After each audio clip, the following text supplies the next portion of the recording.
บายดีพี่น้องๆFCภายในหรือต่างประเทศเนาะมื้อนี้ล่ะพอบ้านพาเลาะล่ะสิพาท่านผู้ชมสิพาท่านผู้ชมไปฮู้จักอีกบ่อนหนึงเนาะ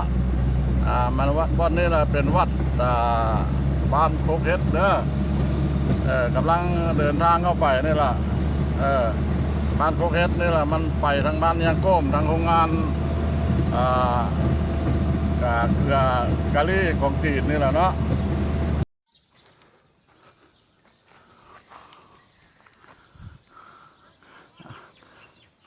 สุขสบายดีพี่น้องเนาะ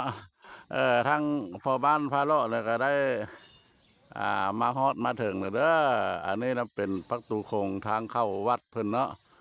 วัดโพสีสะอาดบ้านโคกเฮ็ดวัดโพสีสะอาดบ้านโคกเฮ็ดเนาะอันนี้นะเป็นผู้ศรัทธาสร้างประตูโคงเนาะเสริมไม้อันนี้นะมันเป็นรายชื่อผู้ที่อุปถัมภ์สร้างอันนี้เนาะเอาเป็นยังไงแล้วก็ตามพ่อบ้านพาเลาะไปเลยเด้อมันจะเป็นชื่อละรูปสีทรงวัดมีอยู่ต้นตาลแต่กี้แต่ก้อนแต่สมัยดึกดำบรรพ์มาพอได้วัดนั่นนี่เนาะบ้านนี่นะมันบ้านเก่าบ้านแก่ที่ตั้งอยู่โคกเฮ็ดบ้านโคกเฮ็ดเด้อโคกเฮ็ดเขาห้องโคกเฮ็ดนาโดนมันบริใกล้กันเลยนาโดนแล้วอยู่ทางดำหุ้นทานผสมอันนี้มันก็เป็นน้ำบ่อเพิ่นเด้อแต่ว่าคันห้องก็เป็นน้ำสร้างละมันเป็นน้ำสร้างท่อเนาะเพิ่นก็ได้สมไซน้ำนี่แหละโอ้เลิกทานผสมเบอร์พูเพิ่นได้ใช้ไดเนาะไดปั้นขึ้นมาไดปั้นขึ้นมาเพิ่นยังบ่มีน้ำประปาเด้อวัดนี่เด้อนี่ละโอ้แต่ว่าได้มาเฮ็ดคืนใหม่อีกปรับปรุงกับห้องว่ามาเข่งเนาะเข่งให้มันดังเนาะของที่12ของ14แม่นละเฮามันก็บ้านเมืองเฮาเนาะบ้านเมืองเฮาเม็ดซึกเม็ดเสือแล้วก็อยากฮื้อพื้นเอาเฮ็ด12ของ14แต่พ่อแม่เฮาพาเฮ็ดเพิ่นแล้วเนาะอันนั้นเป็นบุญใหญ่เลยเพิ่นได้ตีข้องห้องเป้าแบบนี้แหละพรคักแต่ทำนองอันนี้ก็ได้มีบางบ้านละปะละ12ของ14ป้าหลานคันว่าแห่เม้งแห่กองบุญก็เปิดตู้เปิดโปงล่างเอามันละมันป้าฮิตของประเพณีเฮานะข้าวพ่อข้าแม่โลกบ้านแม่นสายพลทางค่อยนี่ก็ยินดีชมเชยนำยินดีชมเชยนำปีนี้ก็เป็นปีแรกเนาะปีแรกปีแรกเอาหวังว่าปีต่อไปก็คือสิพัฒนาไปกว่านี้เนาะเห็นดีนำจะ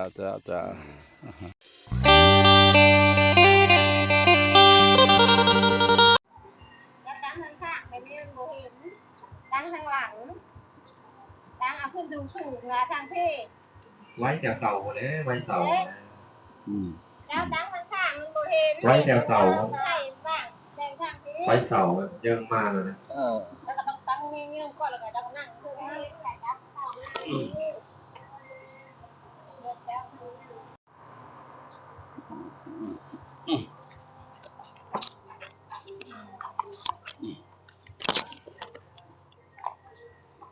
เป็นหลงลืมเกอะเฮิมเท่ามาแล้วกันหน่อยยานะดื่มยามาในตัวเจ็บปวดไข้นะมันอยากดื่มยามาในตัวเจ็บปวดไข้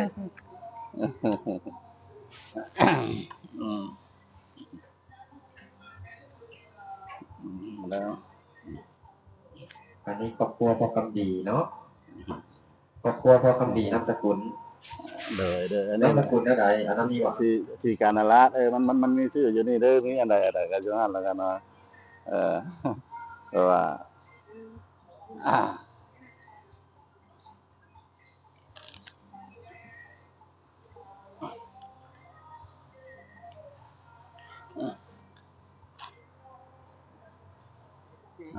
มาเฮ็ดจังเจ้านั่งนั่น ให้เลี้ยงมาแน่แต่หน้าอย่ามันบังน้ำ เห็นนะแต่กระตูดมาทางนี้เห็นกระตูดน้ำมาทางพี่นี่ไว้วางนี้ ขึ้นมาขึ้นเนาะเอาไป ให้ผู้ใดตัดต่อให้นะตัดเองก็บ่ ตัด โอ้ยเป็นเก่งนะ ตัดเป็นอะไรกันหน่อยนะบ่คือได้อันกันคุมผ้าคุมตอนนั้นบ่เป็นจนว่าซิกซื่อๆมีแต่ครูบาแหล้วคุมให้ก็บ่ลืมบุญลืมคุณขน้อยก็ได้มันบ่มีโอกาสผ่านมาอันมือบุญนี่ผัดเฮ็ดจังได๋ครอบครัวผัดโอ้ย มาเด้อสุดหน้าเด้อผู้ว่าที่พาไปแห่นะพาไปดีนะผู้ว่าเด้อ โดย โอ้ เขา อยากให้ไปนี่นะบ้านนาโปนะนะ โดย เดี๋ยวแห่เดี๋ยวอินโด โดยแม่ เอาไป ละ เฮ็ดสายแบบบ่ใหญ่นะ โอ้ จักสำหรับจะอยากจ้างก็คือเว้านะ บ้านนั้น จ้างนะ บ้านแถวบ้านนาโพบ่เห็นนั่นน่ะ บ้านเขาก็มีอยู่ของวิวบ่ขึ้น โอ้ บ้านขึ้นเขาเป็นหาวิวคนติดตาม 2,000 กลายเป็น 12,000 เนี่ย ว่า จักสำใด ยังบ่ได้ฮอดพัน หาได้100ป่ายนะหาได้100ป่าย บูมมาเดียวเลยมีคนเบิ่งแล้วก็ แม่นคันมันไปถึกจุดมันดีๆแล้วบ้านเดียวมันก็บูดขึ้น ใช้พ่อก็ต้องบูดขึ้น โดย มีครอบครัวพอกำดีเด้อ ได้เดินทางมาตะบังเบียงวิไลเมืองกะแขวกกะม่วนได้มาต่อยอดสมทบทุนสร้างกุฏิหลังใหม่นครูบาเด้อรวมปัจจัยมี 100,000 กีบพร้อมด้วยน้ำดื่มมีจำนวน5แพ็คแล้วก็รวมเงินเนาะเท่าใดอันนี้ 280,000กี้รวมโต 280,000 บ่ แม่ละเงินสดแม่ละ รวมกับเงินสดนำบ่ แม่ละรวมเงินสดนะ ทั้งเงินสดทั้งน้ำดื่มเด้อรวมปัจจัยที่เสียภาระในมื้อนี้280,000 กีบขอบคุณขอบใจเด้อพ่อเด้อให้คำให้คูณน้ำลูกน้ำหลานอย่าเจ็บอย่าไข้ปีใหม่รับสุขตอนรับปีใหม่เด้อให้เจ้าคำเจ้าคูณให้เจ้าร่ำเจ้ารวยเปิดทรัพย์เปิดสินเปิดวาสนาราศีเด้อเปิดปัญญาบารมีให้คนฮักให้คนหอมเด้อพ่อเด้อเห็นสิ่งใดทำสิ่งใดก็ขอสำเร็จความมุ่งมั่นปรารถนาทุกอย่างให้มีอายุวัตโกธนวัตโกโหตุสัพพทาหายทุกข์หายโศกหายโรคหายภัยหายเคราะห์หายเข็ญหายเวรหายกรรมหายพยาธิโรคราให้ระงับกับหายไปนำปีเก่าเด้อเอาวัดอภิธรรมเด้อทุกขินัง ที่นัง วัตเมธานัง อัตเนทา ปา นั นั ง งเม อานัม ปา เน ริสุทธัง อาเลพุท นิพ ธัง พานัง และทาง ปารมังสุขัง ปาลมังสุ นิพ ขัง พานะ นิพพา ปัจ นา จโยโหตุ ปัตตโย สา ตุ ธุ สาธุ อิมานิ เป็นมา มั นิ ยังพันเต มามังพันเต มาลาภุพัง มาลังบุขั พุ ง ทธกังวรัง อิปัตตังม สัพ ลัง ปริวรัง อิตาลิ ภิก มา ขุ ลัง สังกัสสะ ภิกขุสังกัส โอ สะ โนสยามะ เด สา สัง ธุ กัส พันเตภิกขุสังโฆอิมานิสัพปริวะลานิปฏิคันหาตุอัมมหากังทิคารตังหิตายะสุขายะ สุขา ข้าแต่พระสงฆ์ผู้เจริญพวกขน้อยทั้งหลาย พวกน้อยทั้งหลา หาย ยมีครอบครัวพ่อคำดีนามสกุล สีกานาราชสีกานาราช สีกานารา โดย ขอน้อมถวาย ขอน้อมถวาย น้ำดื่ม5 แพ็คน้ำส้มน้ำหวาน ปัจจยทานัง เงิน100,000 กีบขอถวายแก่พระสงฆ์ขอพระสงฆ์จงรับถ้ารับแล้ว จงอุทิศไปหา สิ่งศักดิ์สิทธิ์ทั้งหลาย ลูกขเทวดา อินพรหมยมราชพ่อเก้าแม่หลัง เจ้ากรรมนายเวรให้มาโจมจับกระเป๋า ถ้าได้รับแล้วขอให้อโหสิกรรม ให้พวกขน้อยลดครอบลดครัว ให้หักให้มี ให้ดีให้ได้หายทุกโศกโรคภัยเจ็บในให้ถอนออก เจ็บนอกให้ถอนเสีย ไปดีมีโซ่ทั้งไปทั้งกราฟไปดีมีทรัพย์ทั้งกลับทั้งไป นับแต่นาทีนี้ สาธุ สาธุ สาธุ สาธุ หา สาธุ ขอบใจเด้อพ่อคำดีของครอบครัวลูกเต้าเด้อรับพรเด้ออิติตังปฏิตังตุมหังคิสาเมวะสะเมสัทโทสัพเพปะเรนโตสังกปปาจันโทปารณโสยะธามณิโสติระโสยะธาตนาเสนิสนิจังวุฒาปัจจานิโนจัตตารโอธัมมาวัฏฏันติอายุวันโนสุขัง พระลาขอบคุณเด้อพวกแรมีแต่ปีหน้าพวกแรสิชวนไปดินน้ำบ่มีหยังก็มาจอดรถไว้อยู่วัดนะครับโซนท้ายกูบาไปน้ำเลยกูบาไปเรื่อยๆบ่ต่ำนะ2 คัน 3 คันกูบารถไป โอ้ ค่ารถค่าเรือกูบาจ่าย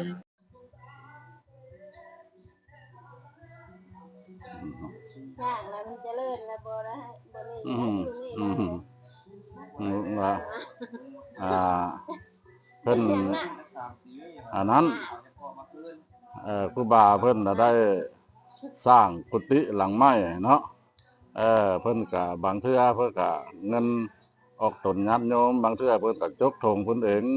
คือเป็นอันนี้น่ะเด้อท่านผู้ชมเพิ่นก็ยังบ่ได้อายุเพิ่นก็บ่ทันได้สูงนะ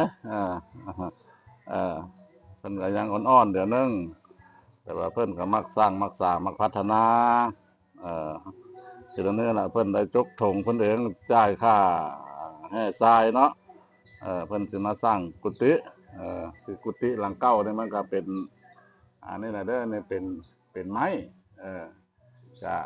หลายหลายปีไปแล้วมันก็ทรุโทรมไปน้ำตามฤดูกาลมันเนาะ ตามฤดูกาลเพิ่นก็สิสร้างไม้แต่ว่าFC ภายในหรือต่างประเทศเนาะคันว่าฮู้เห็นอยากบริจาคอยากมาสร้างมาสาทำบุญทำกุศลแล้วก็ติดต่อมาเด้อทางซองประบ้านพะเลาะก็ได้หรือว่าอยากมาด้วยตนเองก็ได้ซื้อเพิ่นละ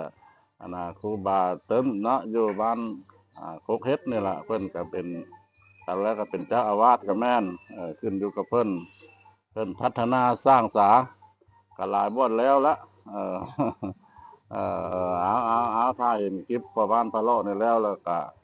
อันนี้นะผู้นั่งอยู่นี่แหละคือว่าโซเฟอร์รถเพิ่นเด้อเพิ่นเอาให้เอาทรายมาส่งครูบาเพิ่นสร้างเพิ่นสา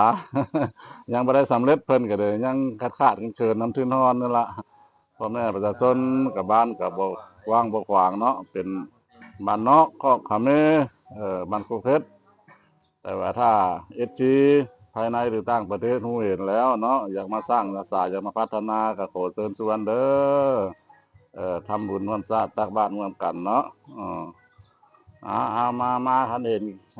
คลิปพ่อบ้านพะเลาะนี่แล้วก็ติดต่อมาทางช่องก็ได้เด้อหรือว่ามาด้วยตนเองก็ได้ก็บ่ไกลบ่ได้เด้อ